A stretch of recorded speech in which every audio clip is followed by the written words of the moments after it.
Welcome everybody to Our Life.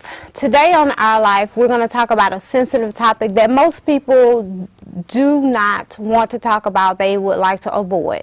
But today we're going to take the mask off this topic. We're going to take this topic out of the box, get some clarity and some information, some very good information, so we'll know how to deal with this topic and not be embarrassed about this topic. This topic is mental health.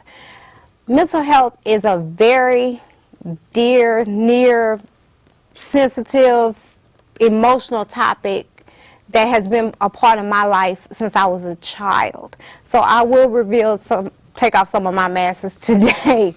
But before we get started and I introduce you to my first guest from Pearls of Change, I want to give you a little fact information.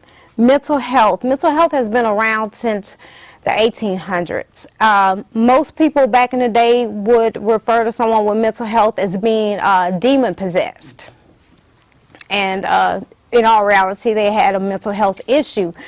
I'm going to give you some things on mental health: clinical depression, anxiety disorder, bipolar disorder, schizophrenic, PTSD. All these terms are terms over the years that we have all heard of. We've experienced a family member that has gone through this type of mental illness. Biological factors such as genes or brain chemistry, life experiences such as trauma, family history of mental health. This will all stem from that. Signs, just to give you a little information: pulling away from people and activities, eating and sleeping disorders, feeling numb and worthless, nothing matters, feeling helpless, hopeless, smoking, drinking, drugs, hearing voices, thoughts of harming yourself are all signs of mental illness. So when I return from my quick break, I will have Miss Glenda with me from Pearls of Change, and we're going to break down different signs and different illnesses of mental health so we can get some understanding and know how to help someone when they're in this situation instead of shunning them away because we're embarrassed. So we'll be right back.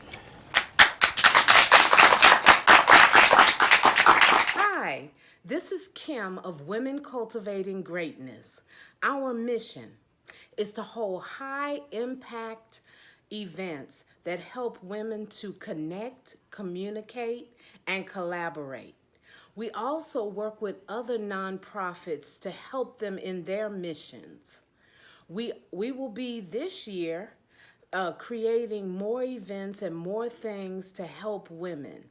If you're interested, please go to www.womencultivatinggreatness.com. And once again, I am the executive director of this fabulous organization, and my name is Kim Mason. We're back now, and I would like for you guys to welcome my guest, Miss Glenda from Pearls of Change. She is not a visitor here. This is not her first time. She's been with me before for our Rebuilding Houston show, and we talked a little bit about mental health and how Houston going through Harvey, how that affected people that had their lives in order, and how in a matter of days most people went from living in a 3-bedroom home to living in hotels. And to this very day, unfortunately, some are still living in hotels. But I told Miss Glenda, you're going to come back and we're going to really talk about mental illness. And I'm probably going to cry, but I'm trying not to do that today. So please help me welcome Miss Glenda to the show. Thank you for being here again. Thank you so kindly for having me, Miss Kim. Thank you for having me. Let's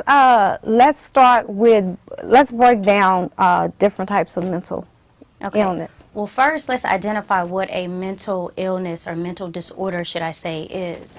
A mental disorder is a significant clinical disturbance to one's cognition. And it can also alter your day-to-day activities, how you handle your normal stress-related activities or challenges that you would deal with on a day-to-day basis. Now, our mental health includes our physical, our emotions, how we engage others. So there's a key difference that we need to make sure that we can identify before we start talking about the different types of mental disorders. Okay, what are some early signs of depression Okay, so depression, for kids and adults? kids and adults. Kids and adults, depending on the age, it can vary. So when we talk in terms of what to look for in an adult, it could be loss of appetite. It could be that individual, as you stated, pulling away from their loved ones or family members. With children, you will find, heavy sleeping, not wanting to engage their friends. And we all know with kids, socializing and socialization is something that's really important to them. So if you have a child that's like pulled away and not wanting to engage their friends on a normal basis and is sleeping more than normal, you definitely want to kind of, either get them into a psychiatrist or a psychotherapist to have someone Not just ignore it. Right, don't ignore it, absolutely. Not just ignore it. What would you say are some tools to combat mental illness? Because people are, to this day, are still embarrassed about mental health. They shrug it under the rug. A lot of things that go on today in the world, it's not always mental illness, but it's so easy to tag mental illness onto that. And that bothers me because I come from a parent that stayed 6 years of my life in a mental institution. I went and visit my mother in a mental institution. So you can't just always, if someone decides to get up one morning and do something and just, oh, they had a mental problem. How do you know this? So what is a way we can combat mental illness? Because today, I think we use that now. Instead of, for one, we don't fix the problem with mental illness. We still ignore it, but we also use it as a scapegoat when things happen in society today. The most important thing that we can do as individuals to combat mental illness is educate ourselves, because a lot of us don't know what, as I stated, a mental disorder is, or what our mental health looks like, or what it means to us. So the first thing I would recommend anyone do is know exactly what a mental disorder is. Also, know what resources are available to you. It's not a bad thing to say that I'm going to go and sit down and talk with a psychotherapist. And oftentimes when we put that psycho part in it, it makes someone think, oh, I have a psychological disorder, something is wrong with me. But it's not. It's just that you're being proactive. And for our people, African American people, we will not go to a psychiatrist. That is absolutely correct. We will not go to a psychiatrist. We won't. And I'm going to take off one of my masks. Years ago, I have a family history of mental illness from my mom and other relatives. And I dealt with depression. I got stuck in a depressed state with the death of my sister. Then 8 months later, my best friend died the exact same way. And I was also going through life changes. So I got to the point where I did not want to do anything anymore. I went to church, but I actually sat in church and was like, why am I here? And I actually tried to commit suicide. I did try to be proactive, and I called the insurance mental health number on my insurance card, but they never called me back. Sure. And I ended up, church folks, excuse me, I love church folks, but sometimes church folks don't need to be in your business. So I was leery about going to one of the pastors, but I did. And he helped me. And the way I was back then versus how I am now, totally different person. Right. Totally different person. Don't get me wrong. I still will get down, but it's like now I kind of know how to deal with it. Right. And I'm not embarrassed to say, yes, I had to kind of seek help from somewhere. And we don't do that. Well, there is in our community, the African American community, we have something that we consider to be our spiritual help, but we also have to implement that clinical help that's needed. Most definitely. I would never say X out the spiritual aspect of it, because in my view, this is my personal opinion, it goes hand in hand. Faith without works is dead. Yep. I'm a firm believer of that. And that works is you sitting down talking with someone that can help you make sense of what you were truly dealing with. You had 2 traumatic events that took place in your life within a Suddenly, right, they weren't within an ill. 8 to 9 month time period. If you were to sit down with a psychotherapist or even a psychiatrist, they would probably diagnose you with post-traumatic stress disorder. That is when you have experienced a life-changing event that has caused you to be totally detached from what your sense of normalcy is, which brought about the depression. So when you have situations like that, life-changing situations, I would never recommend someone to try to tackle it by just, trying to pray it away. Because yes, absolutely, prayer brings solace. You need help. You need Absolutely. outside help. But you need a clinical specialist, someone that has been trained to help you identify what it is that you're dealing with and incorporate those coping skills, those coping mechanisms that will help you truly heal. Who do you think mental illness targets more, men or women, and Well, age-wise? I would say it targets both men and women. Let me first say this: mental illness or mental disorders have no specific race. It has no creed. It has no gender.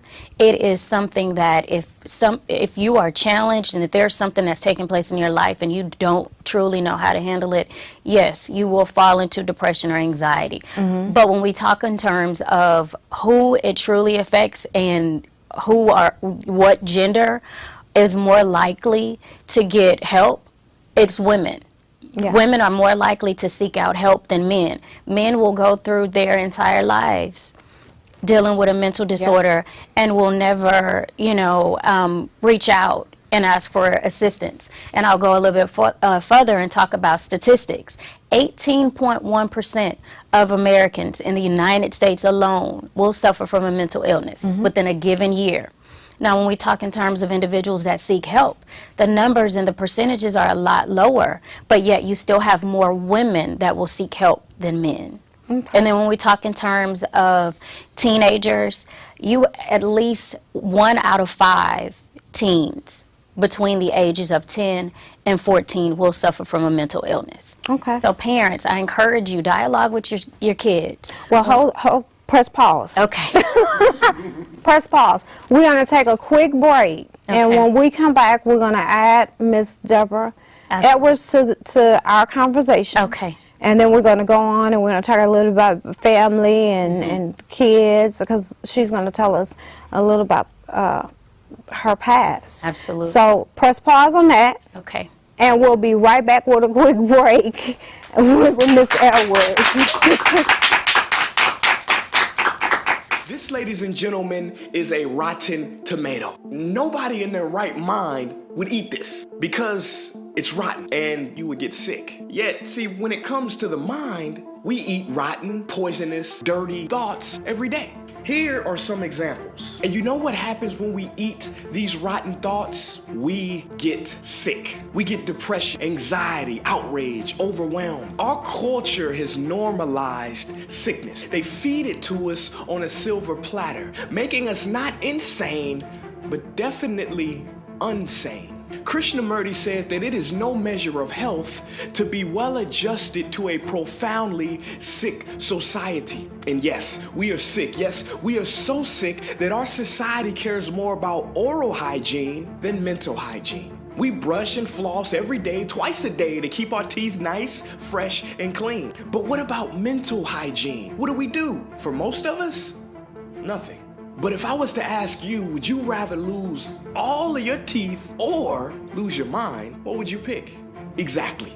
You would happily be a toothless if you could keep your mental health. Now, I'm not saying don't brush your teeth. I'm saying we need to start treating mental health like it's supposed to be treated. We are in dire need of mental health practices and support in our society. And if we don't, we will continue to see the devastation that we see today. John Milton said the mind is its own place. It can make a heaven out of hell or a hell out of heaven. Napoleon Hill once said that thoughts are things, and powerful things at that. Everything you see around you in your room right now was a thought first, before it existed in the physical form. The world is the mind. So if we're unhealthy here, what do we create? An unhealthy world out there. My message to government is not focusing on mental health and only changing laws is like putting a Band-Aid on a broken leg or trying to stop an overflowing sink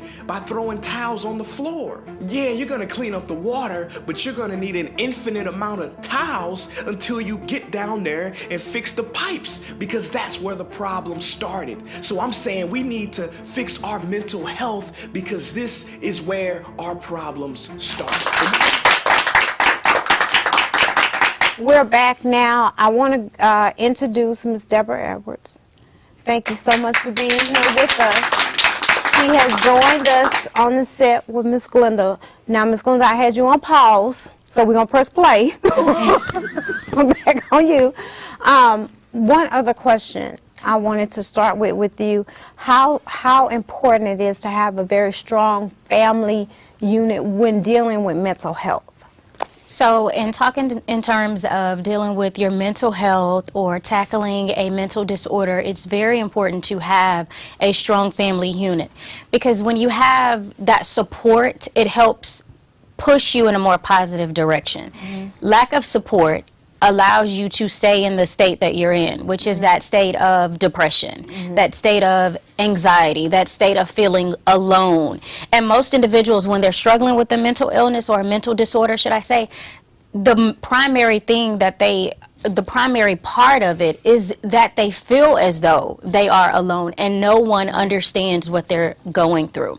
So if we can work as a family, as a community, as a culture in general, to remove the stigma and raise awareness over the importance of making sure that we understand how important it is to have that support system, to have individuals in place that we know can understand what we're doing, can relate to what we're doing, what we're dealing with, it will help an individual come out in a more positive light. Okay. I'm going to move to Ms. Deborah. Now, we're going to go all the way back to 1963 in Beltsville, Maryland. Yes. You were one of the 10 children to be integrated into a white school system. So that's why I wanted to start off with her about family, because you're a kid, so you probably understood a little bit about the world back then, but you didn't understand a lot.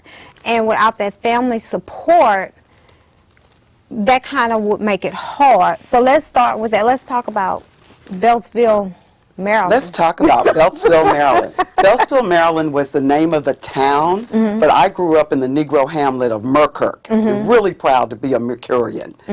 In 1963, I was one of a group of children that integrated Beltsville Elementary. And it's very important that people understand we were not the first class. We were the third or fourth class. The importance of that is that, when the first class came through, nobody knew what to do. N-word, do this, that, and the third, and make them uncomfortable. That was what people generally did. But by the third class, they knew how to get into our heads. I came from a family of people that told me that when you go to this school, they're going to try to break you. But you've got to maintain, because if you don't, then you're doing this for some people you've never met before. And what they did to me at 6 years old, and I wish I had brought my picture of me when I was 6, because I was really cute. The teacher told me that I would never be anything other than somebody's maid or someone who would empty a chamber pot. Now, you're too young to know what a chamber pot is. No, I know what that is. Okay, well, that's good. I know what that is. For all of my life, I would, I didn't have to do a lot of housework when my children were little because I had somebody do it because that was in the back of my head. And I always wanted to achieve a greater standard because how dare you tell me that I'll never be anything? But if you hear it enough, you'll believe it. Now, I went home to a group of people, to my church and what have you, and these people would tell me, baby, you're going to be everything in this world. You're going to make the world change. That was in my little 6-year-old brain. And more importantly than that, the one thing that they could not overlook in the first grade was I could read on a 5th grade level. Oh, wow. And so I was really the smartest little girl in the room. And I had greater life experiences than any of these children because my grandmother took me to the World's Fair in Quebec, Canada. Okay? I had been on Pan American Airlines and I was 6 years old. So from 1963 to 1981, what lessons did you learn to help you keep your mental health and your mental status in a good place, especially when entering a law firm and you were the first black? I wasn't the first. I was one of the first that they hired. African American women to enter into that world, and that's a corporate environment. Right. So how? Well, let me talk about 1963. I wasn't born in 1963. I was born some years before that. But going through my entire life, we didn't know what mental health was. Okay, nobody knew. I followed the example of my mother, my aunts, and the women in my community. And I want you to know, these sisters went through a whole lot of things, but they were strong women. And they stood their ground. And, looking back, now that I know what I'm looking at and looking for, there were women in my family that had severe mental issues. Severe mental issues. But they weren't identified. We didn't talk about them because we know what they were. And they just persevered. They just went on and did the best that they could. I know as far in my life, when I started, I left Maryland in 1980. I followed a black knight on a white steed to a place called Houston, Texas. And when I got here, I was one of the first, one of people that were hired at a Tier 1 law firm. And it was very interesting because a lot of the partners didn't know how to deal with an African American woman on a professional level, but because they had people working for them in their homes. I learned early on that what I needed to do, people make up their minds about you in 7 seconds. I was always well-groomed, makeup was perfect, hair was always dyed, fried, and laid to the side. And these people didn't like me. They never liked me. Didn't even have a reason either. Didn't have to. I'm pretty sure. I wasn't a follower, and I wasn't, if I didn't have this job, my grandmother always said a job and a man are like a bus. If you stand on the corner, there'll be another one around in 15 minutes. And I've always felt that that was true. But in my positions at work, what I did was, they didn't like me, but every single one of them, from that day to this, respect me. What I never did was fall in love with a job. Many people are validated by their jobs. I did a good job. I did a great job. I did a memorable job. But in here, I'm not in love with you because you can leave. And see, when you fall in, like you said, fall in love with the job, when you lose that job and you don't have anything else to stand on, some people will commit suicide. You are absolutely correct. Some people will commit suicide. I mean, over losing their job. Right. What I did was I directed my energies to educating my children. I was determined that my children at age 30 were not going to live with me. And since they only knew one lifestyle, that they had to live a certain lifestyle, so they needed to be educated. My husband and I worked very, very hard to see to it that they got a good education. They were placed in the right classes. My children should be here talking about being the only black boy in an algebra class. I mean, we went through that type thing. I focused my attentions on the children. My husband has done a lot of really substantive board work over the years.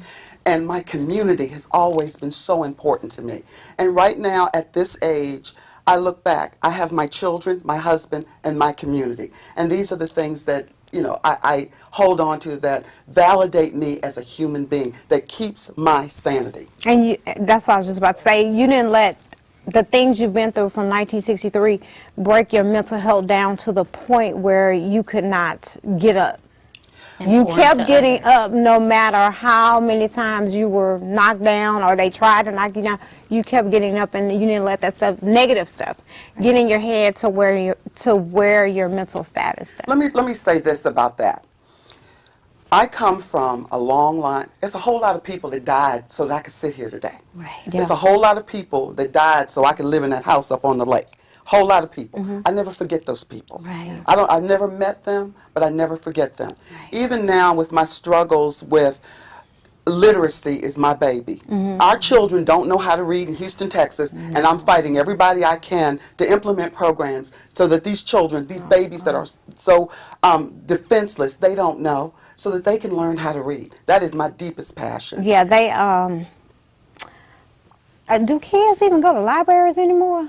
Well, they should. Because I used to have to go to the library, especially like to do a report and stuff, and now with the internet and all that, kids, I don't think they go to libraries Well, that's not how you anymore, teach a child to read. No. It's a very simple process, and it can be implemented anywhere, and it usually is. Yeah, it's, the generation is different. The generation is different, but the method is still the same. And generation is different. What words of encouragement would you have to another female that has not found the one thing to overpower depression? I spend people will come to me and tell me things because they have faith in my knowledge. And the one thing that I tell anybody, if you're going through something, I went, and you know this as a psychotherapist, I had 9 negative life experiences in 11 months in 2010. In 2017, I had 7 in 8 weeks, I think it was. 7 negative life experiences, where your life actually changed due to an event in 7 weeks. Okay, so I'm holding on, and I'm trying to figure out what am I going to do next, okay? A lot of our people will try to pray their way out of things, okay? And prayer is a wonderful thing. I pray all the time. I pray 15 times a day, probably. Yeah. But when I got to a point that I'm walking and my shoulders are heavy, and I know my shoulders are heavy, I picked up the phone and I called my psychotherapist. Yes, I have one.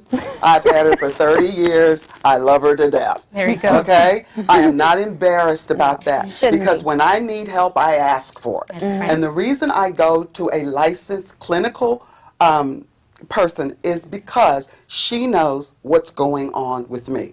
9 times out of 10, and I'm sure you can attest to this, that whatever is wrong with you as an adult happened in your childhood. And you need to go back to the childhood, slay those demons, and you will be a happy, healthy, and productive adult. Yep. You will be. And most people go through stuff as a child or a young adult, and they hide it. Yes. They put it in the box, like I was talking about earlier. They put it in the box, close the box, and throw the box in the closet. And then one day they explode. Well, And- if I may inject, Go ahead. as a child, they're really not taught to hide anything. They just don't know Right. what it is. Right.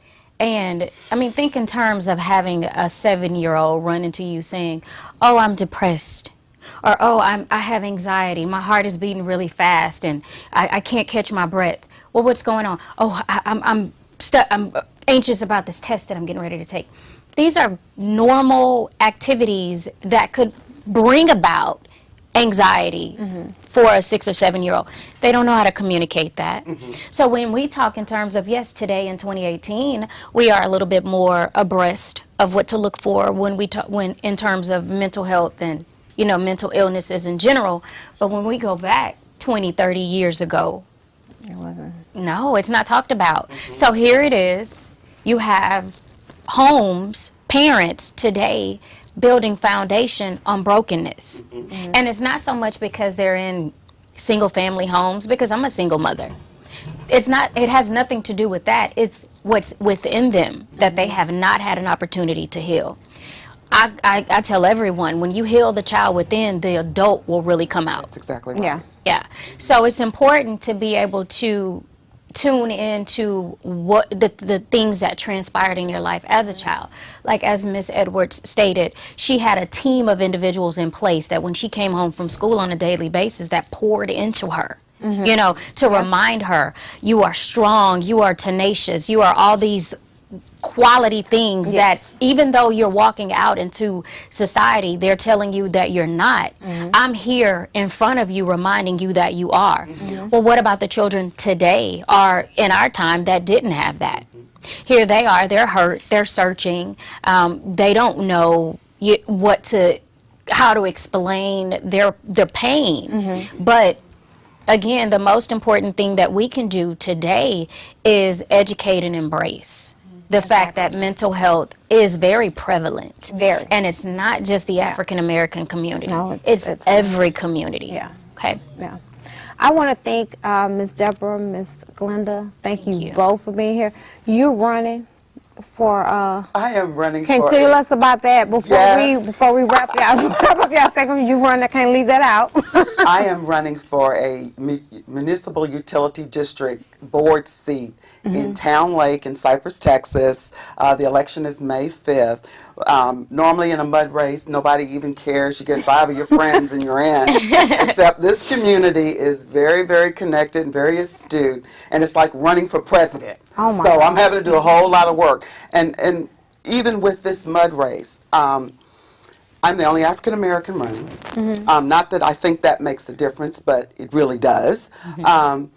I've been getting a lot of negative opinions and bullying and that type thing. And I think they think that I'm paying it some attention, but I'm paying it what? No mind? attention. No mind. How much? None whatsoever. We're mentally tough in this season, right? We are mentally tough, and more importantly than that, God doesn't make mistakes.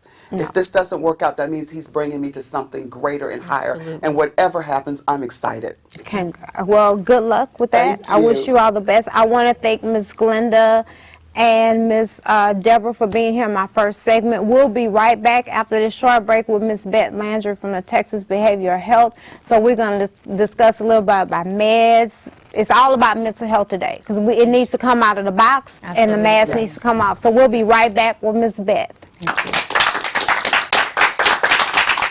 Imagine if every school taught classes on mindfulness or how to deal with rejection, anxiety, depression, or loneliness. And imagine if these classes were taught mandatory like science or social studies. I don't know when that's gonna happen, but I cannot end this video without giving you a simple mental health practice that you can do right now. And if you combine this technique with proper sleep, exercise, nutrition, sunlight, and good friends, you just might start floating off the ground. Now, I mention all these activities because, see, you can't talk about mental health without talking about brain health. And all of the activities that I just mentioned, according to John Medina in his book, Brain Rules, help to create a healthy, happy brain. Now, I call this technique the smiling, mindful breath. It combines 3 of the most powerful tools that we have available to us: smiling, mindfulness, and breathing. Number 1, smiling.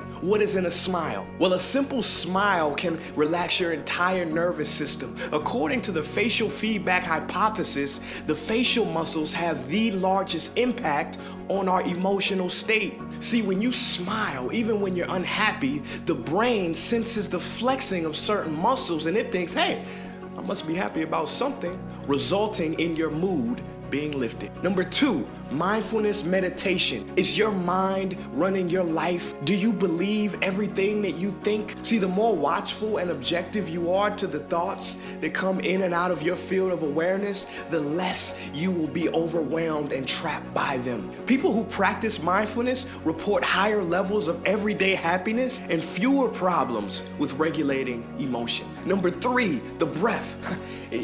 You know, if you don't think the breath is important, go 5 minutes without breathing and see what happens. Just kidding, don't do that. See, your breath is your life force. When you breathe deeply, you send oxygen to your brain, resulting in your thinking becoming more clear. You fill your body with more vitality and you improve blood flow and overall health. Okay. We're back now, and I have Ms. Beth Landry with me from Texas Behavioral Health. Thank you for being here with me today. Thank you for the opportunity. Now, Ms. Landry is going to sit here. Can I call you Beth? Yes. We're going to talk about medicine, therapy, and alternate treatments besides medicine. So, let me first ask you, why did you choose this line of work? I got started in case management for children, and I just really identified with their parents. Okay. Because they were going through so many things, and as I evolved, I did case management for adults and took some time off with my own family, and then fell into the mental health world. Fortunately, got in on the ground floor of TMS, which is what I'm here to talk about, transcranial magnetic stimulation. So I got to grow with the therapy and watch it evolve, and now watch it become a standard of care across America. So before we go into the TMS therapy, let's talk briefly about medications. Sure. I was telling you while we were in transition, I'm 45. My mother has been on mental medication for at least 45 of my, especially probably 40 of my 45 years being on mental medication. What I've learned growing up and watching her go through mental illness, doctors try this, they try that, they try this, they try that to see if they can get you balanced. And that could take forever. Yes. And while you're taking these medicines, they're normally causing some other side effect. Very much so. Because what I've heard lately, and I might be wrong, some mental medication will eventually cause dementia and things like that. And my mother, unfortunately, she has dementia now. So is medicine always the alternative? No. There are several treatment options now. For some people, yes. You know, that's between you and your psychiatrist. And of course, some people, medicine is life-saving. The therapy is definitely an option. And for more acute, severe cases, ECT is out there. But now, since 2008, there's a treatment, transcranial magnetic stimulation. It was FDA cleared in 2008. And insurance has started covering it about 3 years ago, so it's really catching on. It is an alternative to medication because there is no side effects. With medications, you can see weight gain, you can see sexual dysfunction, you can see stomach irritation, memory issues, you know, maybe not to the dementia level, but memory issues in daily life. Excessive sweating, there's just, the list goes on and on. Yeah. And people deserve to be able to get well without creating another whole set of problems. Because sometimes the medicine will still not make you feel like your normal self. Right. You'll still feel kind of like off. Sometimes the medications, you can trade one issue for another. So that's why TMS is starting to become a standard of care across America. How does that treatment work? Is it like a, tell me how does that treatment work? So TMS is a treatment with an MRI strength magnet. The actual chair looks a lot like a dental chair, and the magnet is attached to the chair, and it's got an arm, and we place the magnet over the prefrontal cortex of the brain. That is where studies have shown where depression occurs. In that portion of the brain, the neurons have become dormant, or they're kind of lazy. And with that magnet, we are pulsing an electrical pulse, and we're getting those neurons to fire again, getting them active again. At first, the magnet is training those neurons. The treatment is 6 to 8 weeks every single day. It's a time commitment for the individual.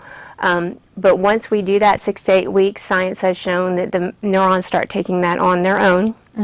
So the treatment site is direct. So unlike medications where you take a pill, it has to go through your bloodstream, through your liver.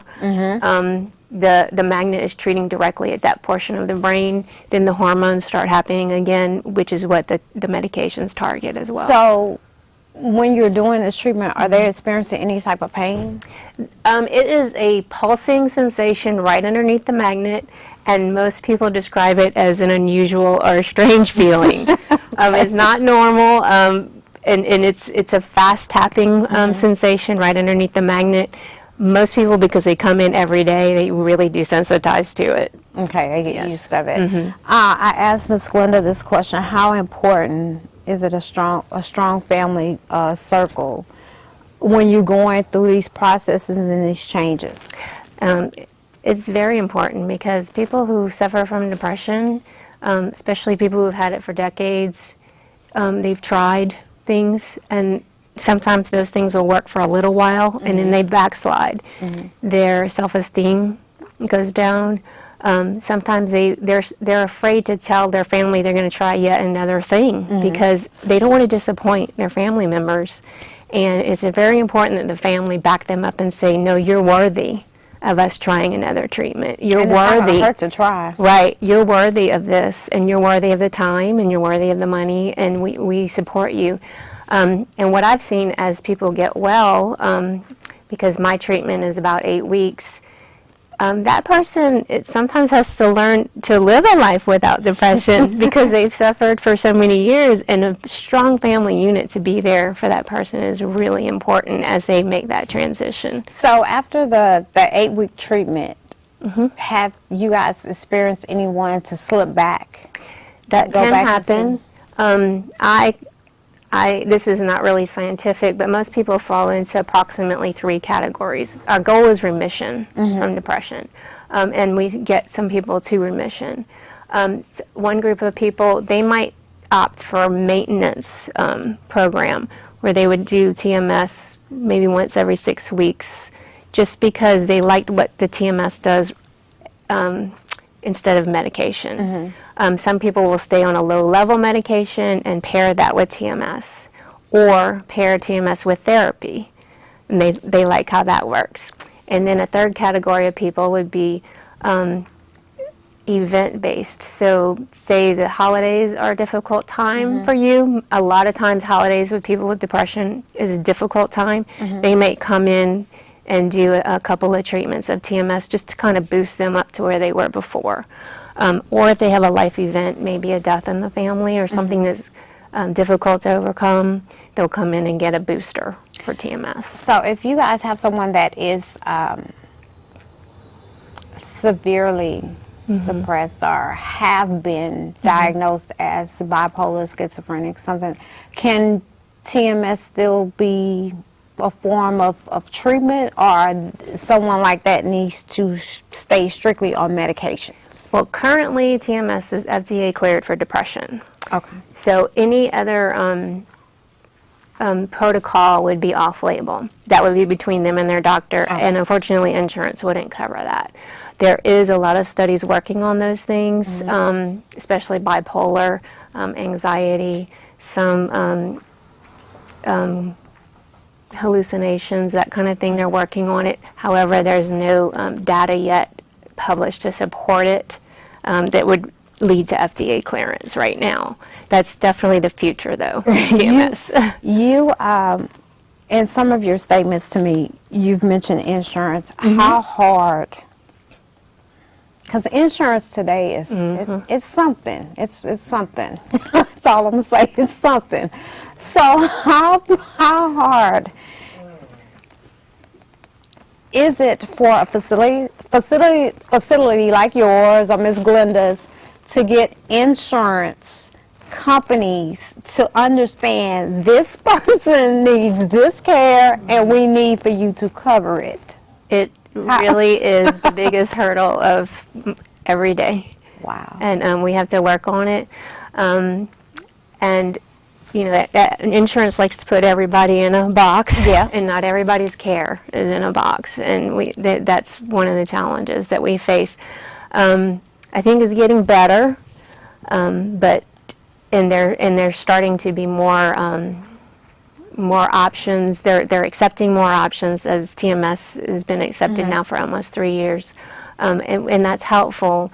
But it's just if there was more flexibility on what people needed, and more feedback from their actual doctor, so that they could understand what's needed for the patient. The last thing I have for you, what words of advice that you can give my viewers and the city of Houston in general, because we have a lot of homeless people. Most of those homeless people have some type of mental illness.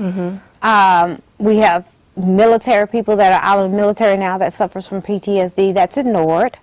What words of encouragement, advice that you can give viewers, you can give the city of Houston on how to deal the correct way with mental illness? Because from the police department on down, we do not know how to deal with mental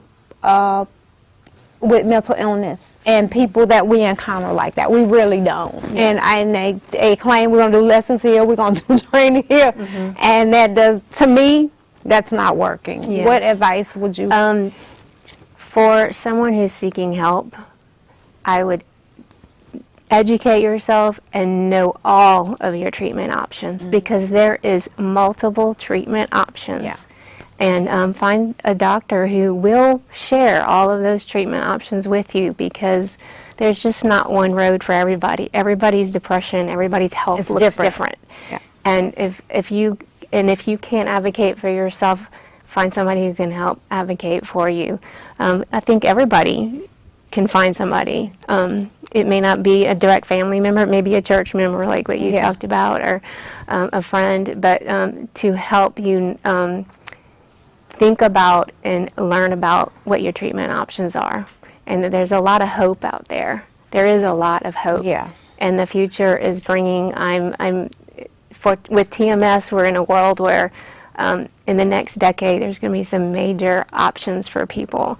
And it's exciting. And it it's sounds out like there. it sounds like it will be a good program, because, like I said, medicine causes different side effects. Right. And when you are a mental patient, especially when you have been placed into a mental facility, like my mother was, they try you with this, they try you with that, they try you with this. She would come home for visitations, and she still wasn't right until they got her on the right medication, and she went back to a normal life. Right. But I want to tell you, thank you so much for thank you. coming. I have to have you back, because mental health is something that's very dear to me. So I will always do something. I in really mental appreciate health. the opportunity. Thank you so very much. We'll be right back with my next guest, which is Miss Chris Bryant. So we'll be right back. Thank you. Okay, that's enough science. Now here's what you do. You can do this sitting in your car. You can do it in the morning after you finish brushing your teeth. Step number 1, close and relax your eyes. Now smile. Authentic, genuine smile. Big smile for about 15 seconds. It works even better if you picture somebody you love smiling at you and allow their smile to penetrate you. Step number 2, now relax your smile and begin to take deep, spacious breaths. Inhale as deeply as you can and exhale out as much air as you can. Push it and relax those shoulders. Step number 3, last step. Focus all of your attention on now, right now. Not the past, not the future. Focus all of your attention on now, on your breath. If thoughts start to pop up, that's fine. Just bring your attention back to your breath, gently observing the thoughts. That's it. Ladies and gentlemen, set your timer on your phone and do this for 1 minute every day. You cannot do this wrong. You cannot fail at this. Just do it. According to William and Mary professor Peter Vishton, your brain will alter its happiness ratio and you will find yourself happier. Now you may say, oh, just 1 minute, that's it. But see, what we're doing is we're building a habit. And pretty soon you're gonna do this without thinking. And the more you do this, the more you breathe, the more you are mindful, and the more you smile, the greater your mental health will be. We're back now, and I have with me Miss Chris Bryant. She's here with us. Thank you for being here with me today. Her company is Rated X, so we're going to talk about several things today with Ms. Bryan. So tell us first of all about Rated X. Rated X is a mental illness awareness and prevention event. It is basically my little baby that gave birth in 2017. It was my outlet. The reason I decided to do Rated X is because I was dealing with my mom as a caregiver. I had been inundated with a whole new life. Like I couldn't work anymore, couldn't do anything that I had established for myself. I had to revamp myself, and I got into a sense of depression. And I self-diagnosed. I just felt like life was not working in my favor, and everything had me feeling heavy. So I said, I need to do something. This is how I get over things. I do things. I put together events and bring people together. So I said, okay, I'm not alone in this feeling, so I'm going to have to reach out and create something to give a voice to not only mental illness, but to the people that support the family members with mental illness. It was my way of preventing myself from going into a deep depression. So it helped you. It did. How hard was it to be a caregiver to your mom? Because I know you said your mom was diagnosed bipolar. She was bipolar, diagnosed bipolar in 2001. She had survived with not being diagnosed her whole life. So when we found out that she's bipolar stage 2, so it's not as bad, it was a relief because it gave the family understanding to who she was and why She did was the certain way things. she was. Yeah, you know, she had always been the outsider, the black sheep of the family. And that's what we do in our community. We tend to ostracize and alienate people who are a little different. Oh, she's strange. Something wrong with her. We They give just them always say labels. crazy. Yeah, you know, when it's your mama, you don't say crazy. You just look at her and be like, something ain't right Yeah. in the kitchen. But nonetheless, that's your parent. That's your provider. And you see them going through that. So you're grateful to know that there's a label that's not negative. There's an actual clinical diagnosis for what was going on with her. And that was great. We had good times. But it was the medications and the long-term use of medications that brought on her dementia. She was diagnosed in 2015 with acute diagnosis of early dementia. And I thought that just meant, you know, she was going to forget things and, you know, things are going to be a little different. But what that meant for her is that she could no longer care for herself. That meant that she was considered mentally incapacitated, which meant she was an adult child. And that meant that I became my parents' parent. That's what that meant. And that's a lot that will weigh you down. It did. It wore me out. I mean, I've gained about 20 of them pounds back, but I really had lost my body, my mind, my sense of self. I no longer was Krishan. I was Lisa's caregiver, my everything. I wasn't sleeping, I wasn't eating, my life became her needs. I stopped taking care of myself. I started taking care of her, and it's a reality, and I didn't know it because I'm putting on the mask, getting up, going out day to day, still being who I'm supposed to be, doing what I'm supposed to do, parenting my children the way I'm supposed to, you know, do that. Not realizing all the while I'm in a whirlwind down spiral called depression. I just didn't like to wake up anymore. I didn't want to get up in the mornings. I didn't want to be responsible. I didn't want it anymore. So I had to figure out how not to become like my mom, because that was my biggest concern, because I didn't want to have a mental illness. And so I started doing Rated X. I started seeking for psychotherapists because I had a bunch of friends. I had worked with them, so I started asking questions. I started reading. I started doing the research. How do I get over depression? Because I don't want to take medication. I didn't want to be like Mom. I didn't want to have to go through that. So I said there has to be ways of doing things, and that is where Rated X was born. Besides the talking to a psychiatrist, starting Rated X, what other tools did you have any other tools that you use to kind of focus yourself in a different direction away from that? I would say my focal point is service. I initiate myself in deep service whenever I'm feeling down, because you find when you're giving of yourself to others, you forget about how bad you feel a little bit. It helps. And then when you see other people that are in a situation that is greater than yours, it makes you kind of refocus your thought process. Because I may be woeing me about something that's really not that bad. It's really not as bad as I see it. So I put myself in positions of service. If you're helping someone and you're being there for others, it just makes it easier to go home and say, okay, it's okay that I don't feel perfect because I'm not supposed to, but I know that I'm doing things to help others, and that's helping me. So, in the same sense, I'm helping others, but I'm helping myself by helping them. What words of encouragement would you give another female or anyone that's going through depression or that is a caregiver at this time to a parent or someone else in their family that has a mental illness? Seek resources. Build a team. You need a support system. It may not be your blood relatives, trust me. Family may not be there, but you have friends, you have professionals. And sometimes you may not be able to find them. You may have to hire them. Because I had to hire them. I had to get a team involved. I had to have someone to come in, give me 5 hours to just do me. You take care. You do Lisa. Because I need time to just do me. And that is what is most important, because you cannot pour from an empty cup. No. And you can't help nobody if you can't help yourself. No. So that's what you have to do. You have to build a good support system. Get a team around you, a team that gives you those positive affirmations, that recognizes when you're in that state of depression, that can tell you, hey, what's wrong? Let's talk about it. Communicate.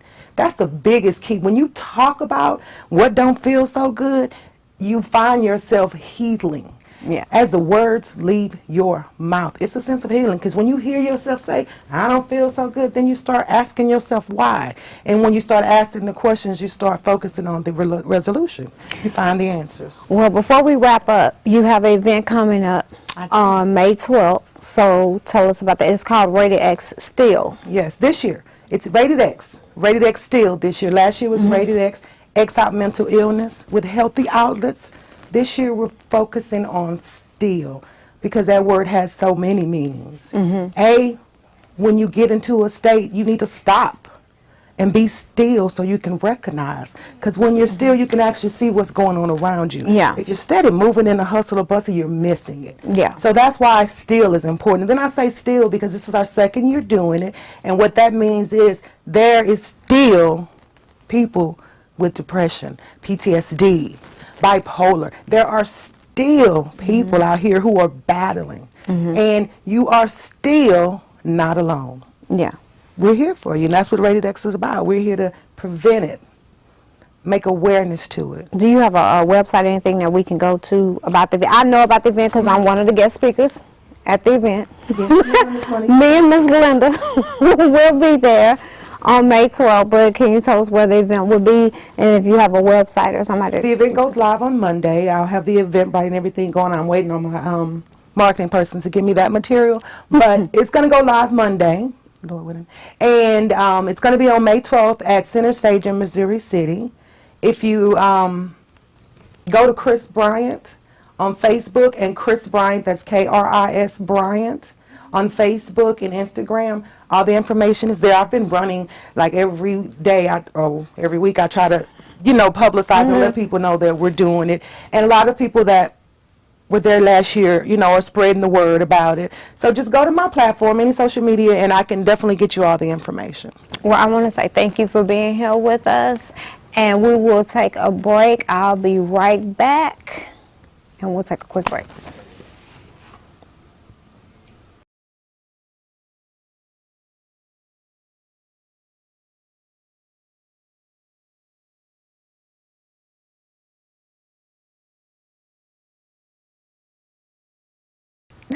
I want to thank all my phenomenal women for being here with me today to take the mask off and remove mental health out the box that we have stuck on our closets. If you would like to get any information on our guests, please contact us at ourlifetvshow@gmail.com. I would like to also thank my viewing audience that will be viewing this show. Until next time, always empower and continue to remove your mask.